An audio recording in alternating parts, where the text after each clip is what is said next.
Сървъра. Да, нашия сървър. Беше забравен от нас.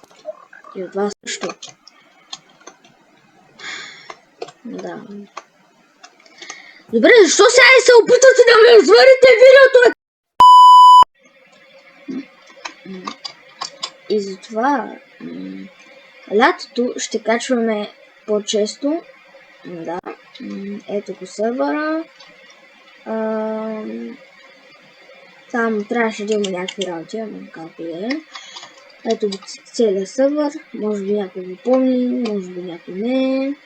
Ето го целият сървър, като почнем лятото да снимаме с Тодор. Между другото го няма до мен, защото да. Това там задния го видите. Обещаваме абсолютно всичките студия тук, 4 да ги виждате.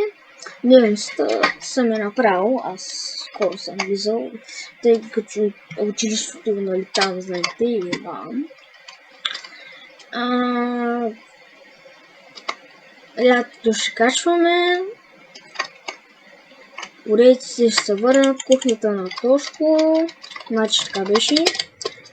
Кухнята на Сани на Тошко, общата. Телами, ако пак са... Пак ги влиза в кадър.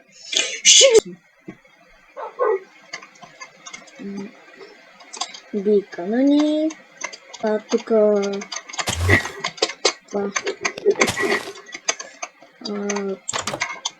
Студиото за той. Ще я пуснем климатика с стопи на очи. Значи... Мислим да продължим тази поредица. Като дойде лятото. Мислим да направя всичките. Тая къщичка може да измислим нещо с нея.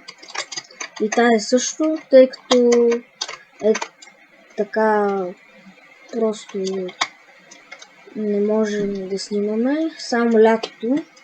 Понякога може и така да качим някой зимен епизод. Но не казвам, че ще е скоро. Така че, да. Лятото очаквайте да сме активни и да си играем, да снимаме и да. Какво да кажа? Друго нямам какво да кажа. Освен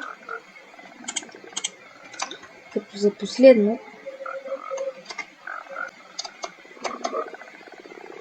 да се надрънкаме яко. Опа! Да се надрънкаме като свинее и да, това е всичко от мен. Поздрави от тония Паламут Тодор и до следващото лято. Ох, сега как ще изтрезня, не знам.